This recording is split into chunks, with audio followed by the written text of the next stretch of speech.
This episode of Scrolling to Death is sponsored by Bark Technologies. Bark offers parents advanced content monitoring for all of your child's devices. Bark is literally helping to save lives and has alerted parents to millions of life-threatening situations like self-harm and severe bullying. More on Bark in the episode notes.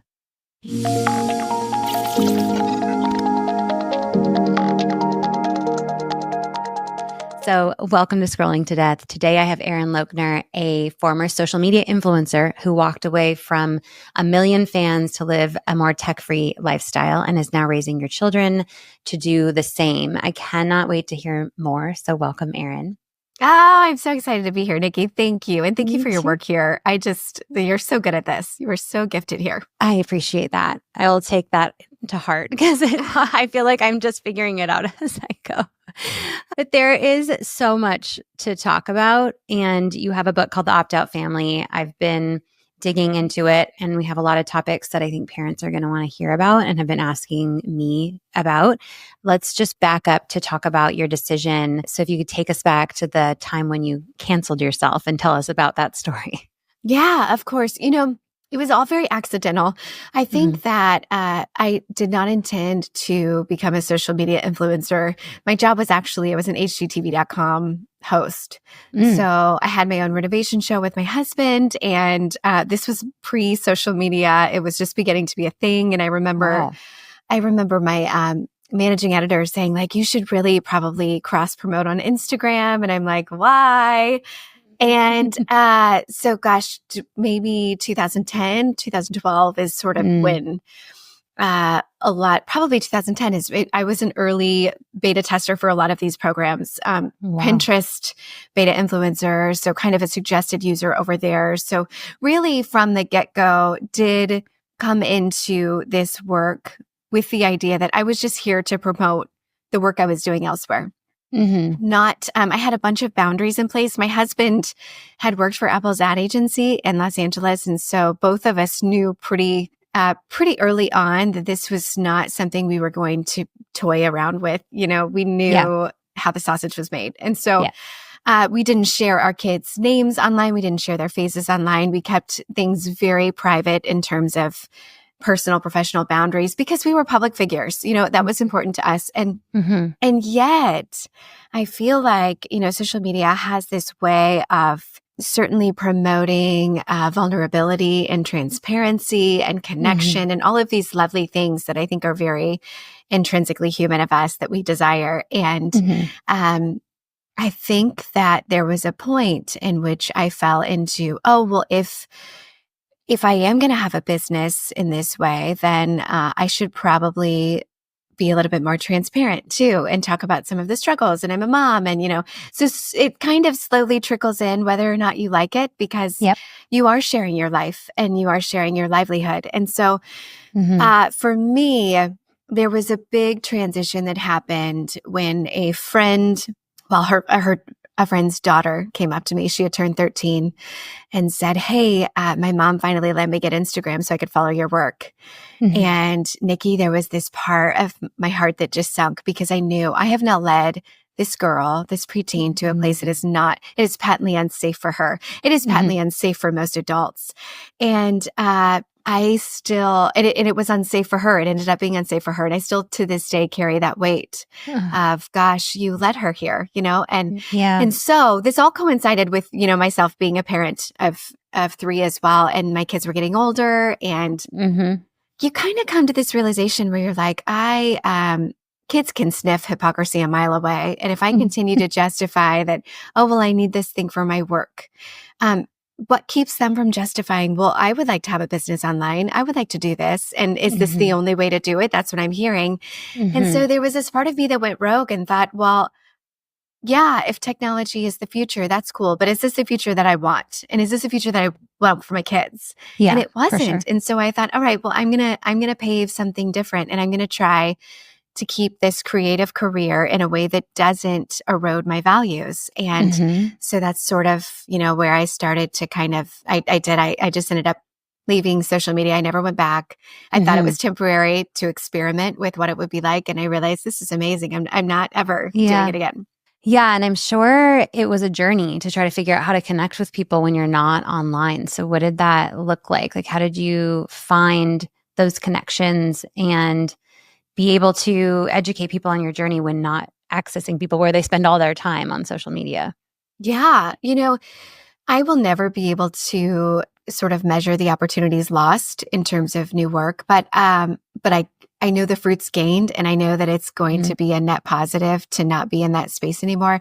And so Yeah. I always, I remember running kind of a creative exercise where I put on one side of the paper, what are all my favorite things that I love to do? What are the things Mm. that bring me joy or that I'm proud of in my work? Mhm. And where did that opportunity originate from? And none of them came from Instagram. It was always a Yeah. one-to-one relationship. It was always Right. some sort of personal connection. And so I just Mhm. chose to start really pouring my time into there. So I always say, I'm a terrible email manager, but I'm a great emailer. I will email Mhm. people every Mhm. single day. I will just say, hey, I'm grateful for your work. Hey, I admire you. Mhm. I love what you're doing. No, there's really no hidden motive except for, gosh, when I think of my inbox and I think Mhm. at the peak of my sort of career, you only get emails when somebody has something negative to say. And so Mhm. it's just always been kind of, a mission to spread a little bit of delight in people's inbox. So honestly, I just pivoted to email. I just made sure that, I was being mindful of the work I wanted to do. I was seeking those opportunities. I kept a Mhm. blog, but I don't really update it. So for me, it was really strictly, and I'm a writer, so it's going to be different for every industry. But Mhm. Yeah. for me, it was just where can I live a creative life in a way that Mhm. that makes sense for me, which is Yeah. essentially the same question we have to all ask ourselves. Yeah. It's so inspiring and interesting to think about because when you are building an audience on social media, there's several things here. One being the audience doesn't belong to you. It can go away at any time. Instagram gets to decide who sees your content, how often, how much, and can take things down. And so as I grow people that are interested in talking about the things that I talk about, it becomes more valuable to create kind of an email list of people that are engaged there. And so there's that piece. But there's also, you mentioned, and I want to touch on trying to decide how much of your life to share because you do want to connect with people on things that are relatable to them and then our life. And in this work, it's parenting and how to work through some of these decisions around tech in the home and at school and out in the world. And so that's been interesting for me because I have not shared my kids online. I mean, it sounds like you were understanding not to do that right off the bat. It took me a little bit longer. And probably in 2020, I stopped sharing my kids online. And now doing this work, I share little tidbits of stories related to their experiences, but I have to be super careful not to breach their trust and share something that may embarrass them later on or reveal too much about their digital identity. That's their choice to share. How do you let's talk about that a little bit more. I would love your insight into what you feel about the state of sharing our kids online. Is it safe? What do parents need to be thinking about related to sharing their kids on social media? I think it's very unsafe to share your kids online. I really do. Share any certainly no identifiable features was kind of our hard line in the sand Mm. for many reasons. We all know the research now, and I'm grateful that the research is out there, Yeah. and we can certainly point in many directions in that Mhm. regard. But I think you actually do a really good job of this because um, there is a way to talk about parenting without talking about parenting your specific children. Mhm. And I think that's sort of the line that I drew. I made sure that you can talk about, the spilled Cheerios in the back seat and the PTA meetings and whatever, and yet Mhm. stay completely anonymous where no one can find or track your child. And Mhm. that is extremely important. I think even having grown up, and I've been doing this a long time, so I was sort of the era of mommy bloggers, and Mhm. I remember going to all the Mom 2.0 conferences and Blog Her, and sort of when that was a big thing. And so many of those children have now grown up, and I still have close contact with some of these people. And they all say, gosh, I wish that I didn't grow up online. I wish that my peers didn't know that my mom was writing about me or know that I was connected in any way, shape, or form to any kind of influence. Yeah. And now we know why. I mean, I think it's something like there are 70 million data points that that big tech has on your child by the time they're 13. And they draw that from, of course, advertising, but also what the parent account is saying. Right. And Right. it's all connected. And I think we don't think about it very often, but it's a real danger we have to consider before we talk about anything online. Yeah. And parents were shocked to learn when I shared recently that in addition to, for example, when I was talking about my business, like everything I do on Instagram is owned by Instagram, is the same thing with photos and videos of your child. Any content that you are uploading there is now owned by that platform to do whatever they want with, to sell to other companies. And really, they don't even know the extent of the data points that they have on our children. So I often get the question, but I want to keep family members updated on what's going on in my kids' lives. And I have a private account and I always review who's following it. And that's where I share information about my kids. What would you advise around that?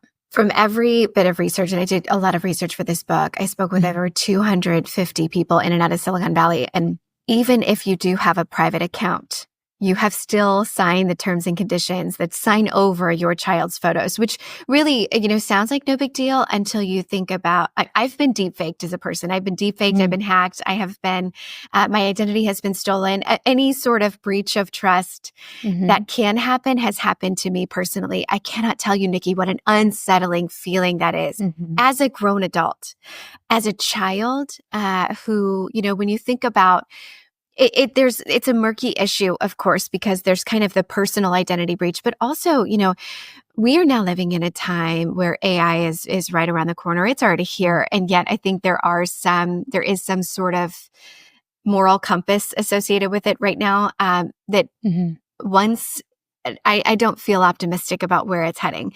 And the reason I say that is because so many financial institutions are relying on your sort of digital presence, right? Whether it's facial recognition software, whether it's, AI sort of mining what is already in existence about you. And so when we think about our kids and their credit scores, even from a financial standpoint, by the time they reach 25, they are going to be, I think there's a statistic in my book about this, from Barclays firm, but they are at the risk, a 33% higher risk of having their credit stolen by the time they're 25 if their parents are sharing anything about them online.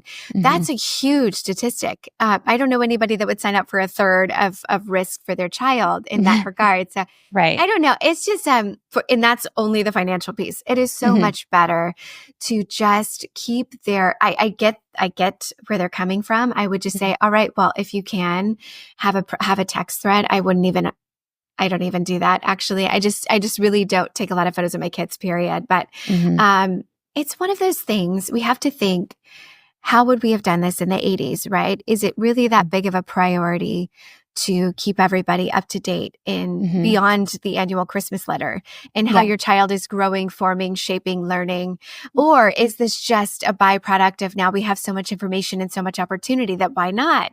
Well, here's the why not, because it's actually not as safe as we think that it is. Yeah. And who are we doing it for? And I think most of the time, almost all the time, it's for yourself. It makes you feel you're proud of your kids. And so that's a feeling you're looking for your own reassurance and your own pride. It has nothing to do with what's better for the child. And so that's been something I try to communicate, is really asking yourself that question before you share. And thank you for mentioning, you did talk in your book about your accounts and your identity being kind of cloned online and people pretending to be you. And I think in the past couple of years, that risk has been increased through AI and generative AI and photos of children being stolen and then very easily made to be naked, made to be put in sexual situations. And so that for me, it's like a definite no-go if your child's photo can be taken and put on the dark web or put on porn sites. Like that, if any parent hears that, I really hope you take a second look at how you're sharing your kid online and what you're sharing about them. Okay, let's get back to talking about social media in general, because you mentioned that it generally is patently unsafe, specifically for kids. And that's something that when I started this podcast, I really saw the link between the amount of time kids were scrolling and the increase in suicide and suicidality in younger children. And so you touch on this in your book, and I want to ask straight up, like, what do you feel like, do you feel like there is a link between social media use and suicide risk in younger people? 1,000,000%. I really do. I really, really, really do. I think put yourself in a child, put yourself in your own shoes, how many ever years ago. If anyone would have offered you the idea that life is hard and it's only going to get harder and it's unmanageable for you right now, and here's an out, who wouldn't take it? That's a very heavy, dark thing to say, but you're not fully formed. And I think we have done this thing where our kids feel so isolated and so lonely, no matter how much we are, actively assuming that we're pouring into them, how much attention and how much, a parent, if we think of modern parenting, our lives almost fully revolve around the lives of our children. And yet there is a real barrier between that felt revolution. I think it's murky. You'd have to ask a child development researcher about it, but there's almost this it's this too much tethering in terms of a shared experience between a parent and a child, and yet we're all speaking different languages to each other, which is actually kind of great for childhood development to have their own thing. But we've kind of just placed them in the deep end and said, like, here you go. Let's digitally navigate this from a child's perspective. It is not a fair fight. We all know that there are people on the other side that are creating these addictive platforms for their bottom line, right? For the financial payoff, for the sort of power payoff. And to put our kids up against that is not fair. And no matter what we do, we could be dancing monkeys on the other side, and it's not going to do anything because there is already a barrier between the parent-child relationship, and that barrier is both our phone usage and the child's. Yeah. So I see an extraordinary link, and you don't have to talk to that many kids to hear that link and see that link play out in real life. We just had some kids over.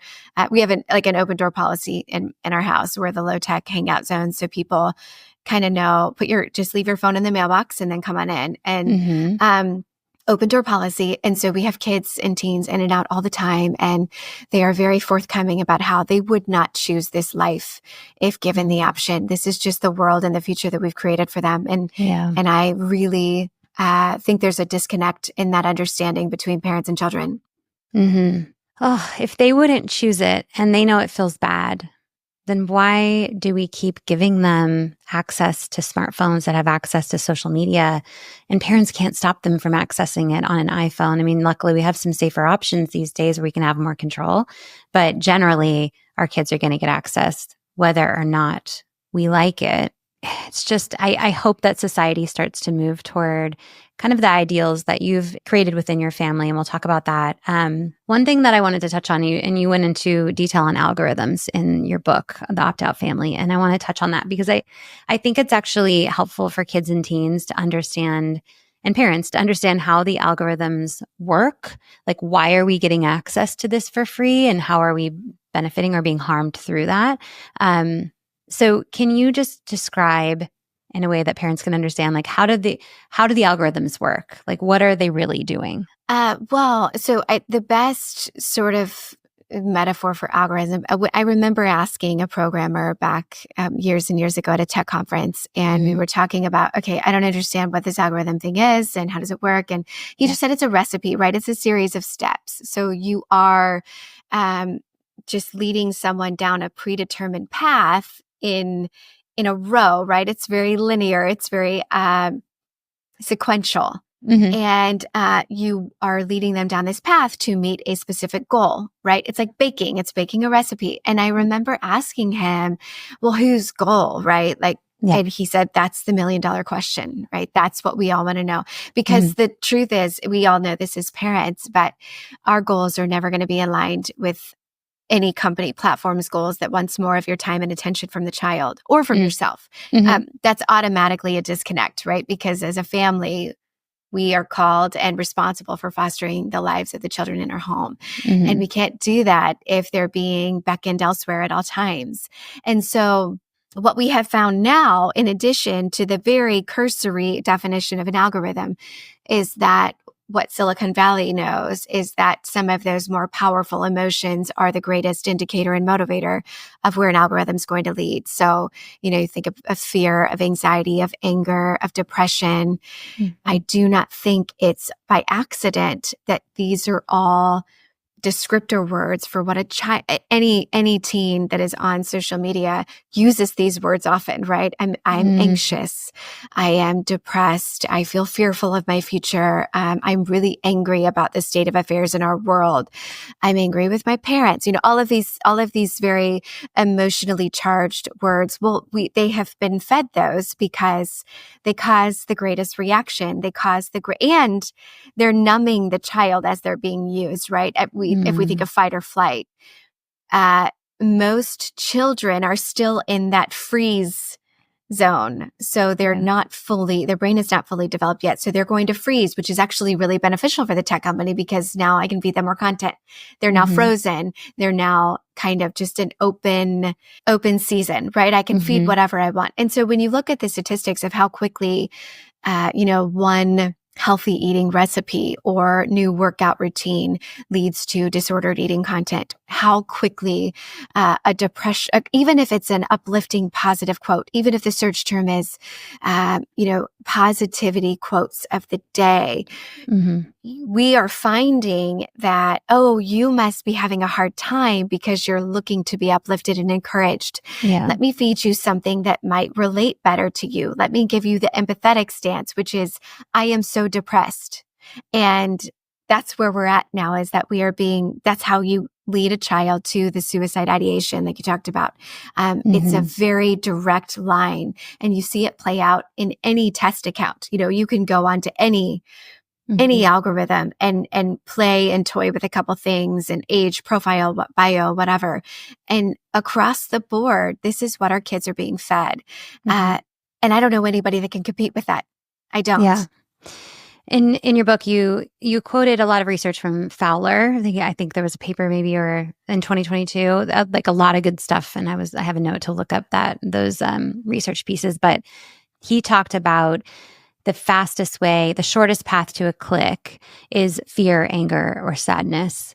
And so that's how algorithms are built to optimize to get that reaction, get a click through serving more content that is scary or elicits an anger reaction or a sad reaction and feeds upon like the vulnerability of children.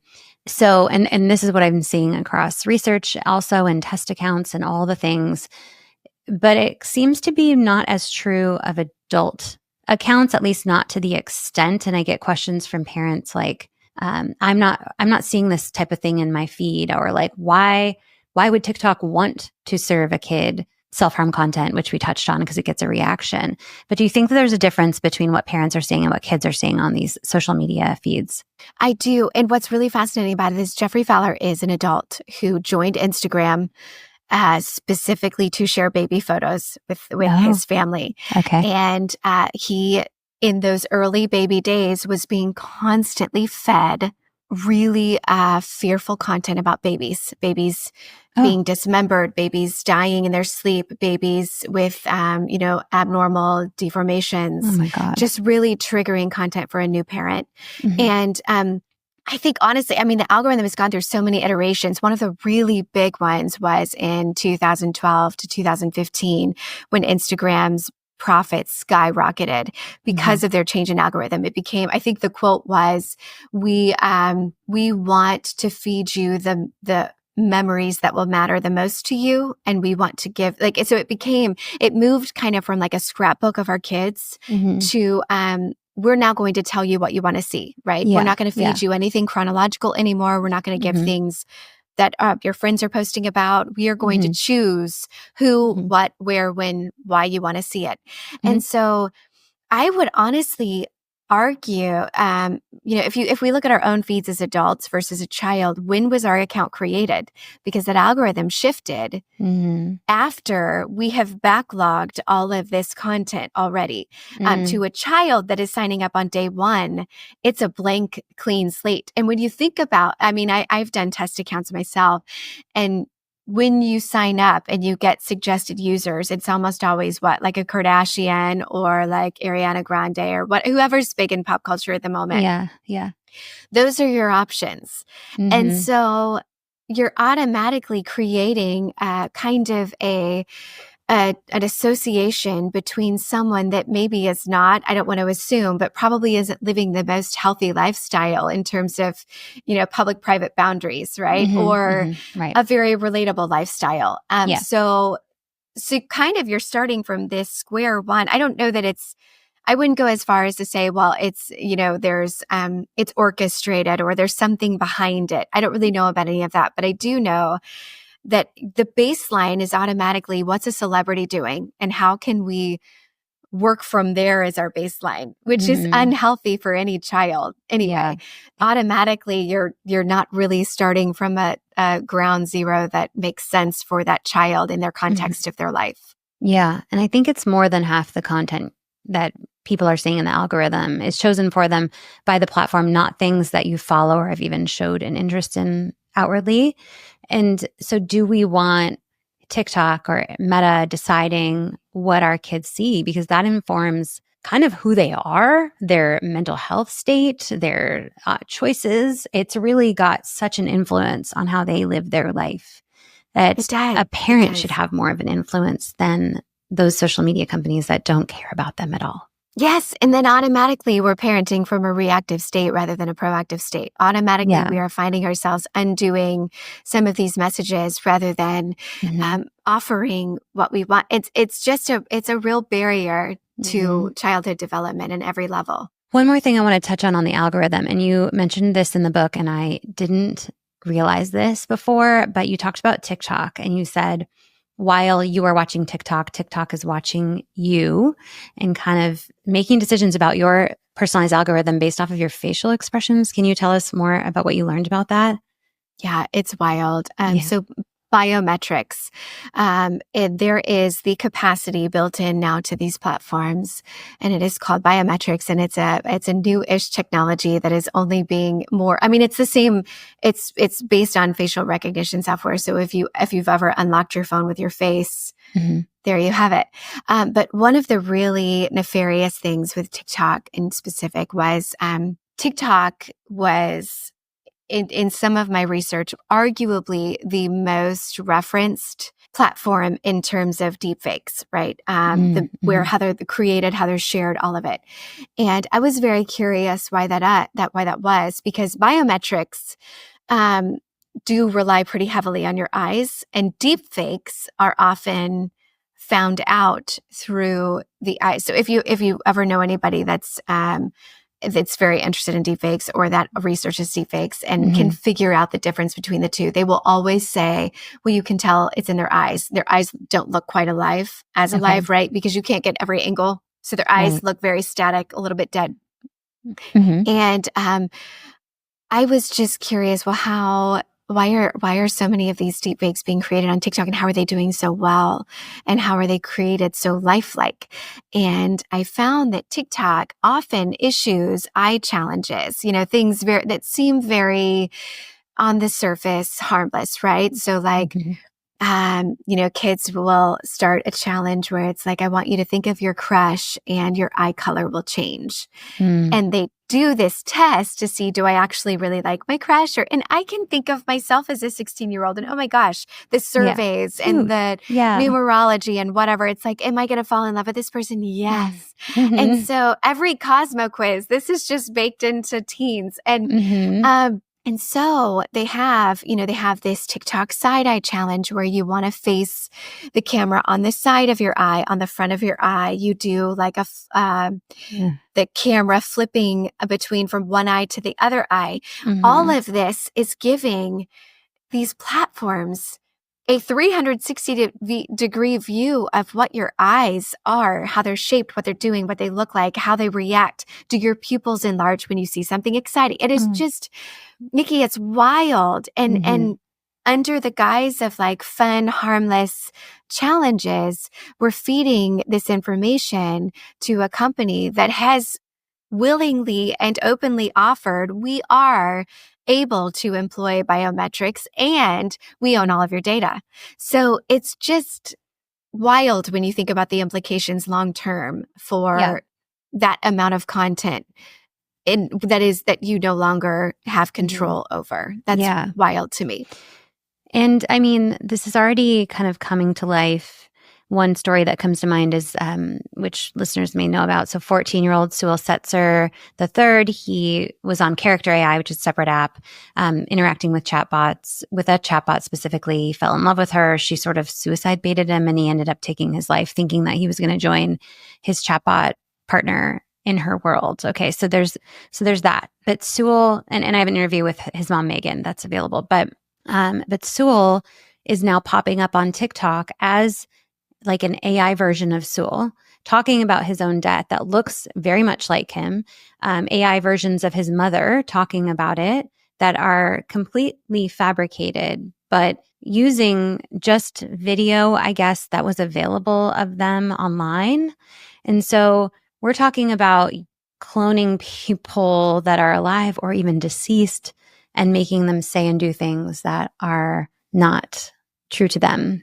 Or, oh my goodness. So there's that. But then there's also just the thought of like how manipulative TikTok, for example, can be in knowing just little eye movements or little mouth movements, how you are reacting emotionally through your facial expressions to videos in order to, end goal, keep you on the screen as long as possible, which is not good for you as an adult and definitely not good for children. That is so why I did not know that. And that is wild. And I think what's interesting too, they're able to receive all of this. When you talk about shaping a child's character and who they become in this very malleable state, it's even, everything matters. So I know I spoke with a teen, and this is in the book as well, but she was getting into David Bowie and assuming that this was just her next passion in life, right? Without recognizing that the homepage of her feed has a Labyrinth poster and, the David Bowie tutorial. And it's like, which came first, chicken or the egg? Yeah. But undoubtedly, she has now sort of adopted this small passion that wasn't maybe intended for her before. And that is a very harmless, innocent example. And yet when we think, we just have to, I know when I interviewed a Silicon Valley venture capitalist, she was telling me about first order thinking versus second order thinking and how a lot of us as parents, when we're making decisions or operating from first order thinking, we're just saying, the basic questions. When is my child ready for a smartphone? Or, what sort of tech boundaries should I put in my home or in place or whatever, without saying what comes after that. And I think that's the question parents need to be asking is what next? So if I allow my child to engage with something like AI or with character AI or with any sort of chatbot, what comes next? And I think that's a very real example that is actually no longer, I'm hearing some parents are probably listening saying that's the anomaly, that's the extreme, and it's becoming less and less the extreme. It really is. I don't know any kids I'm talking to that are like, this hasn't happened to my friend, this happened to me, this is happening at my school. It's real, and it's so necessary that we do something. Pausing here to remind you, if you don't know already, that there is a safer device option for your kids, safer than an iPhone by far, and that is the Bark phone. If you don't want your kids signing up for social media or accessing inappropriate sites, an iPhone is not going to do it. The Bark phone starter plan comes with talk and text only. And then if and only if you're ready to start integrating some social media access, there are advanced plans available that offer social media, but not without your approval. Plus, it has advanced content monitoring built in, which will send you alerts of potential dangers. So when it comes to a basic phone that won't distract or addict your child from healthier activities, the Bark phone is where it's at. But if your child already has an iPhone or an Android and you don't want to switch it up, at least layer on the Bark Parental Controls app as a baseline. You can set rules around screen times. You can block certain websites and apps.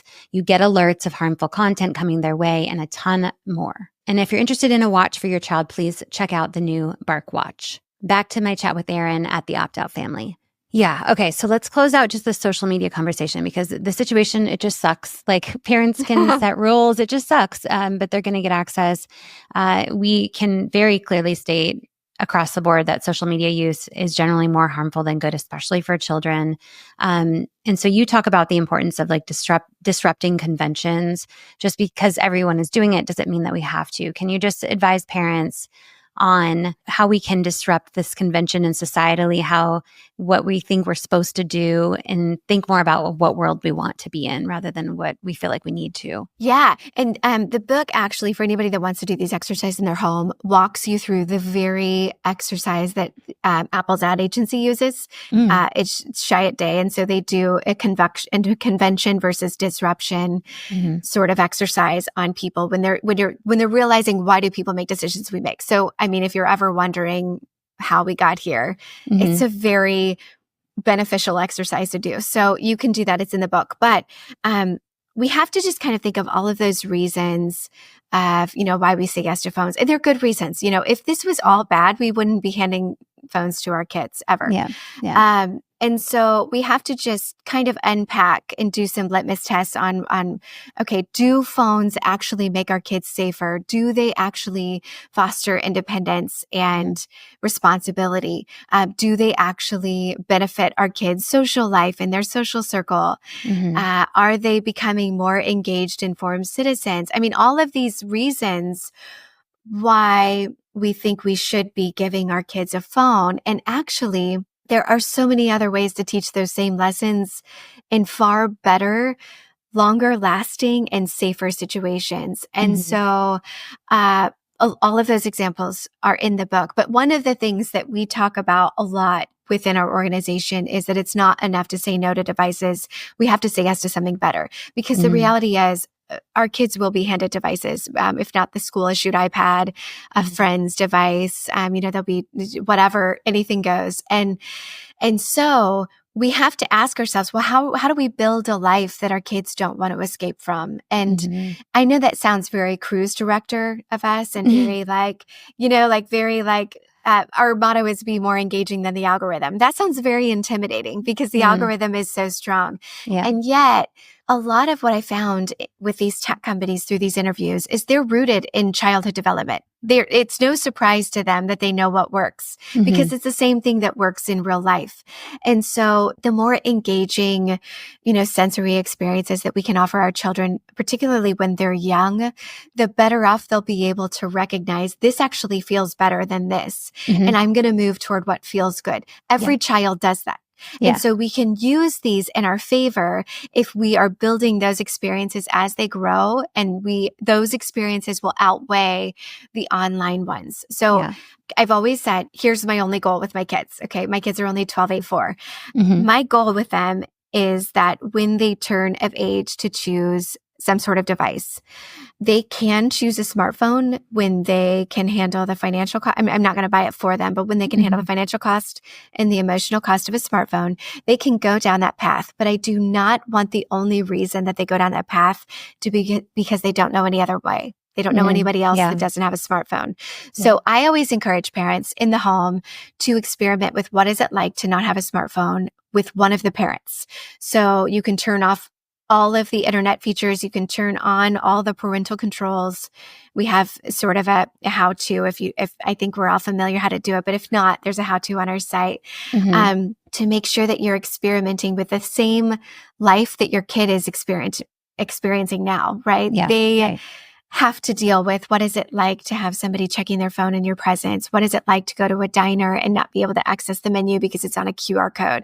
What's it like to board a flight, without the online boarding pass? We want to be experiencing that alongside of our kid now so that they can see, oh, it is possible for me if I choose that. And it is so likely that they might, because I think there's a real resurgence of offline kids who are saying, we don't like this life anymore and we want something better and different. And so if a parent could come alongside that and go first and model some of that, all the better.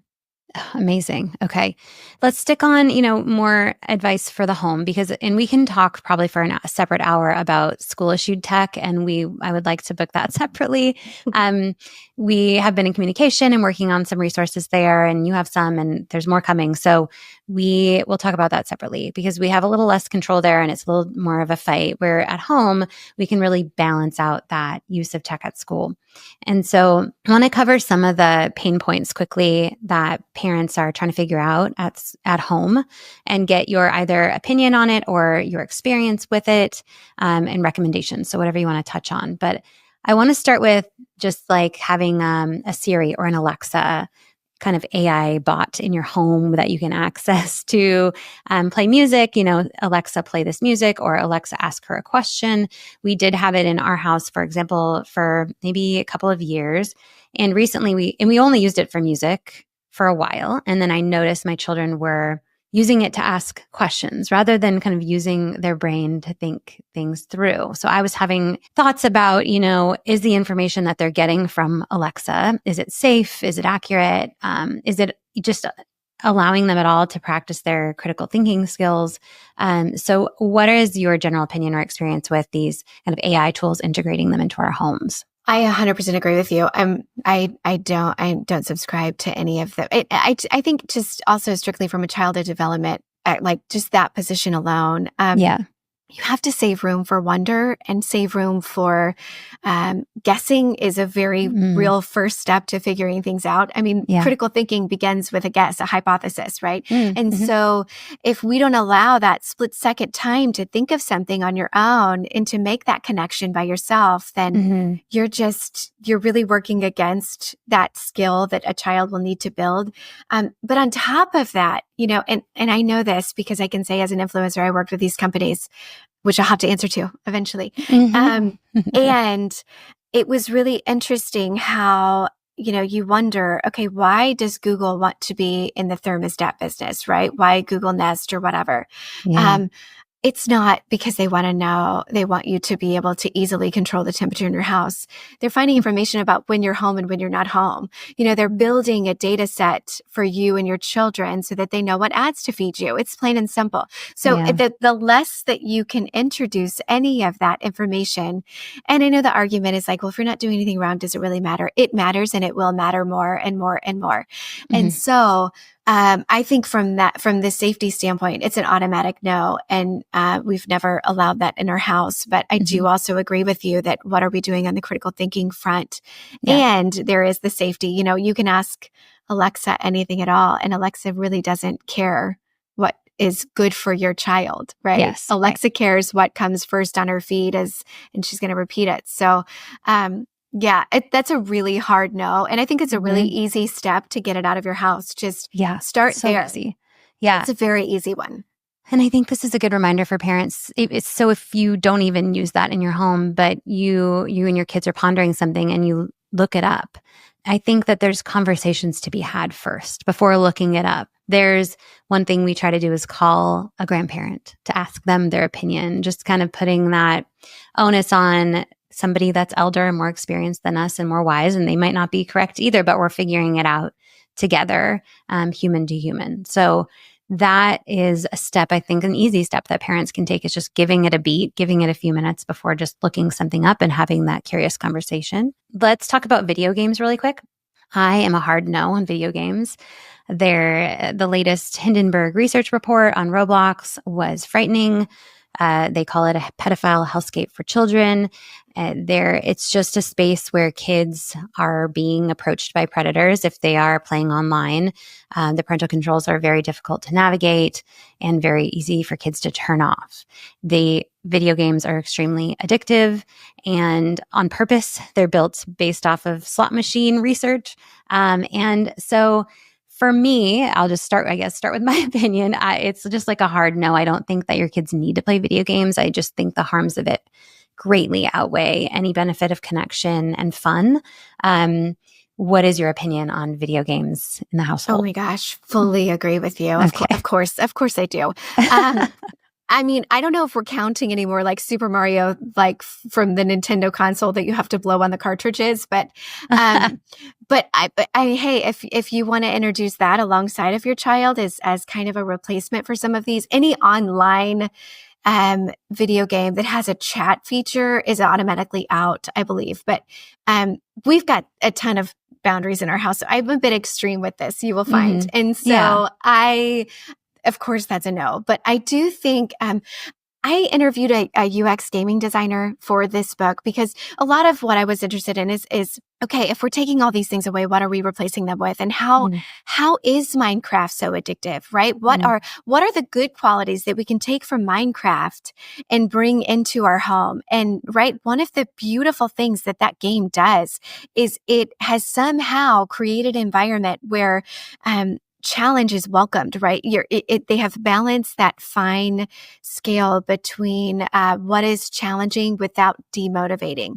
And that is so hard to do to a child and with a child. And so his advice is in the book about, okay, let's break down catch and reward, spotting some of the barriers in your child's life and kind of really reverse engineering what that is to teach a child what is a real challenge, what is actually challenging, because that's good for you versus this fake challenge, this distracting challenge that isn't built on an actual skill long term that you could be utilizing. So I would just say, any of these yes versus no and why questions, a lot of these platforms are actually built on something very foundationally good. It's just been manipulated to get more from you.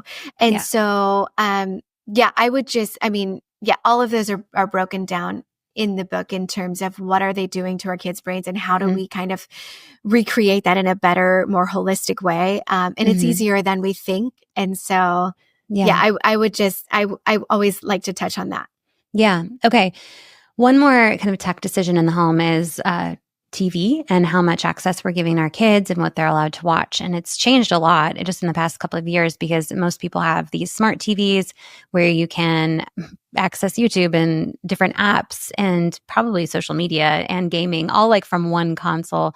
So one boundary that we've created is there's passcode to use the television at all. So the kids cannot access anything at all without a parent putting the passcode in. There's a lot of households that you kind of let them on it and then you struggle with, oh, I didn't want you watching that. I think just putting that barrier at the front is really important. And then the second thing we do in our household is just generally all the tech is always tech together. So whenever they're accessing technology, it's with an adult or as a family. And so when we do watch TV, it's a movie a couple times a week as a family. And so that's sort of what we've found to work for now. How do you guys approach your TV time, if you have any?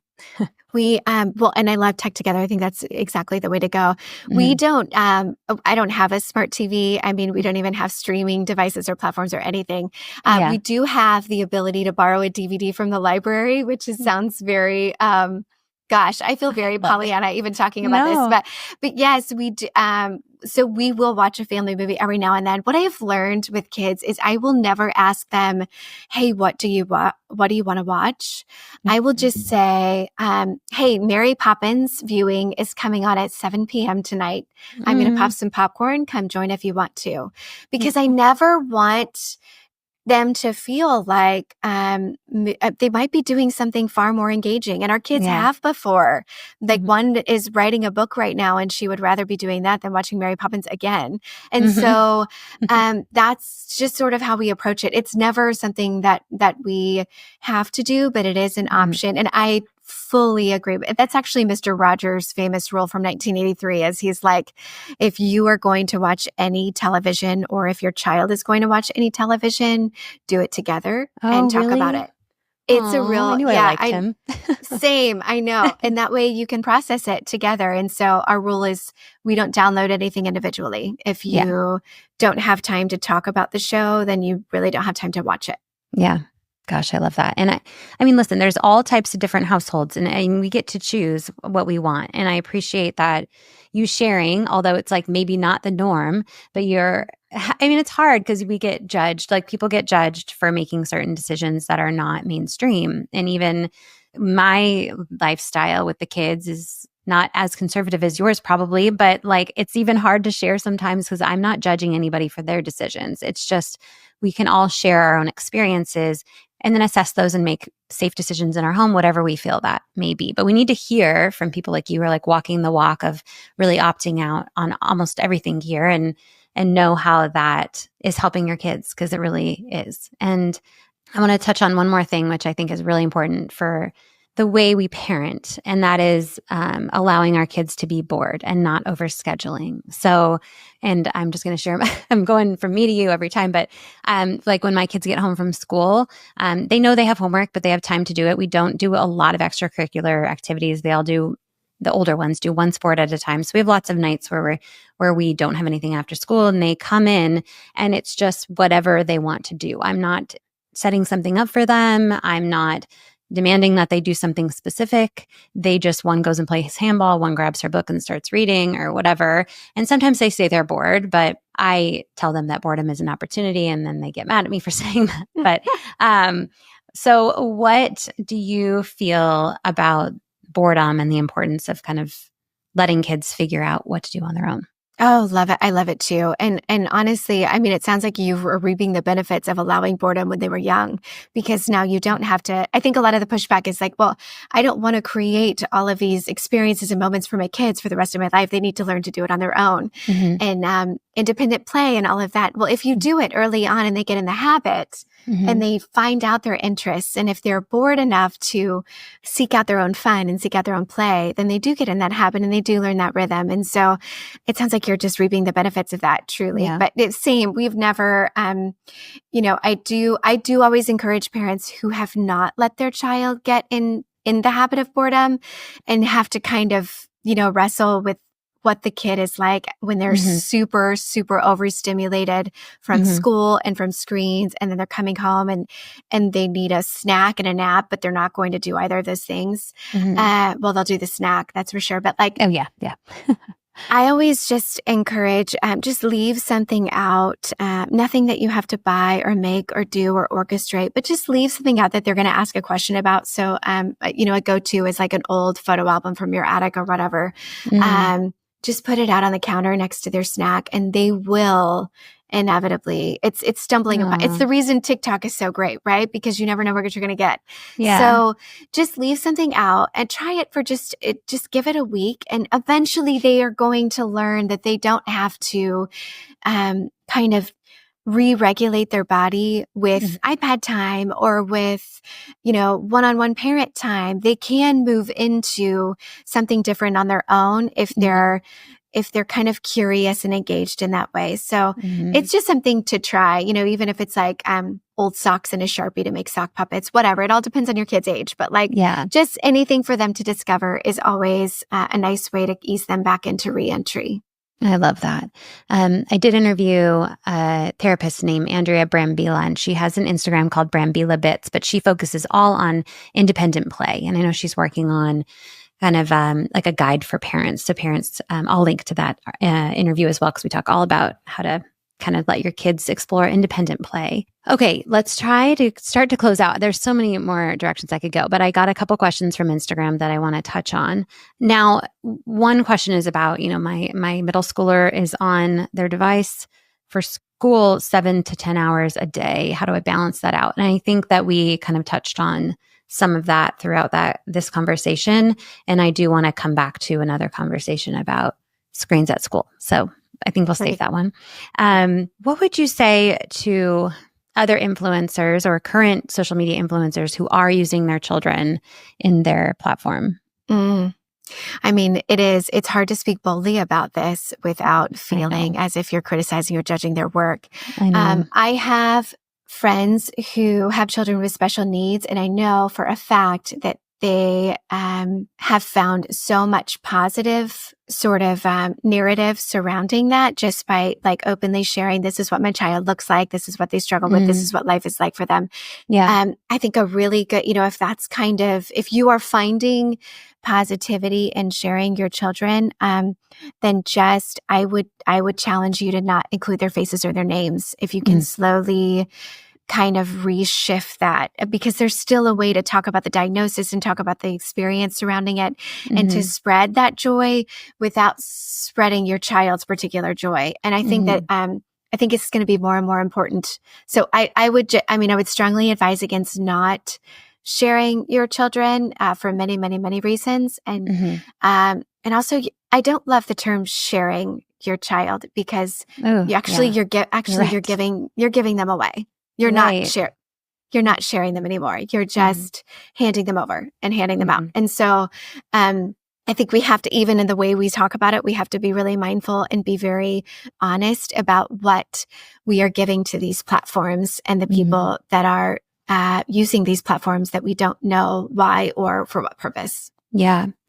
Thank you for that. And some parent commented recently, I can't go back and through decade of, posts and delete everything. And I go, I did. Like, it took a week, because they don't make it easy to delete mass amounts of content. You have to go one by one by one by one. And so, I did that years ago and took the time to do that. And I feel really good about it. And I think that starting from that blank slate is really important, and it's worth the time that it takes. It is worth the time. Yeah. Okay. One last question about families that may not be currently opting out of a lot of the tech, but want to start. And there's a question about how long it takes kids to adjust, depending on their age range. Do you have any input on that? I think, I've heard anywhere from, again, depending on their age range and some of the habits that they formed, but I will just say a way to speed up the process wherever your baseline is there are some brain body like reintegration exercises you can do, which sounds kind of kooky. They're on our site, or I can send you the link. Okay. But they are just rewiring those two brain hemispheres to reconnect, because when we use devices, we are really operating from a right or a left brain dominant. Rarely are they integrated because you're not using all of your senses. You're just using your eyes and thumb. Right. So if you can, and these are very simple integration exercises, they're rooted in science, and it's just a couple body things that you can do with your kids. It'll take 5 minutes a day, and you should do them as an adult. Anytime you're using a screen, just do them when you're kind of done with your screen usage for the day. It makes a huge impact, and so much of the research is in there. So, super helpful. So I would just say, if you want to speed it up, integrate some of that in addition to what you're doing, and give it time. Another really good way to sort of kick it off well is like an opt-out getaway of some sort. So plan a weekend and just go out without your devices. Bring a puzzle, bring, whatever books you want to read with the kids, and just give it kind of a bit of a jar, like a jarring, but something that's exciting, something that your family has always wanted to do. Start there. And then when you come home to a different house, come home to a new house that doesn't have some of these rhythms that are already built in. Yeah. I was visualizing as you were talking, just walking down to the park with like paper and markers, and just all of us draw something, or maybe we all draw the same tree and then compare our drawings, things like that. Or I've heard of a lot of families do drawing nights where they draw each other or paint each other, and then you reveal it at the end. And that's super fun and engaging and funny to see what people come up with. But yeah, I love this. There's so many options for activities with the kids that don't include tech, and that can build that creativity and free thinking. And so is there anything else? We went kind of long, but I'm glad. I mean, is there anything else that we didn't cover that you just feel is really important for parents to take away today on any of these topics? I just think ending with a place of hope, that there is so much hope and optimism surrounding this. I think that parents are so aware of what technology is doing to their kids and to themselves. And I think we're ready for a change. And I think we're seeing that sea change right now on a really grand scale. And so if you ever feel like, you're the weirdo or you're alone on an island. Mhm. Just know that there are so many people banding together Yeah. around this conversation, and they're calling their senators, and they're calling, I mean, I've talked to many of them, but they're getting involved in their local schools, and they're pushing back on some of these status quo ideals that we've adapted for so long. So you are not alone, and you are joining a wonderful chorus of people who are working towards something better. So well done just for listening and giving this your time and attention. Yeah, I love that you called it a chorus. That's beautiful. Okay. And then where can listeners connect with you and get your access to all your resources? We have a website, optoutfamily.com, and there's no like sales funnel. We have nothing to, there's no follow up. We're not taking anything, but it's just there to have all of our resources in one place. And so you can just do a deep dive and get whatever you need there. If there's anything that isn't there that you really need or want, I would love to know, because that's why we're here, is we're just making resources for people and giving it away for free. So let me know. Amazing, Erin. Thank you so much for everything that you're doing. Parents I know are grateful. I'm grateful. I highly recommend parents just get a copy of The Opt-Out Family and really spend some time with it. Bring a pen or something to do some circling and highlighting, because it's all marked up for mine. And I feel like this is something you can go back to a lot, because it is really jam-packed with so much information on all of these topics that parents are struggling with and looking for guidance on. And so, Erin, thank you for having this conversation. And I would like to definitely follow up to talk about screens in school and just stay in touch generally. And so thank you again for doing this. Of course. Thank you, Nikki. Thank you for your work.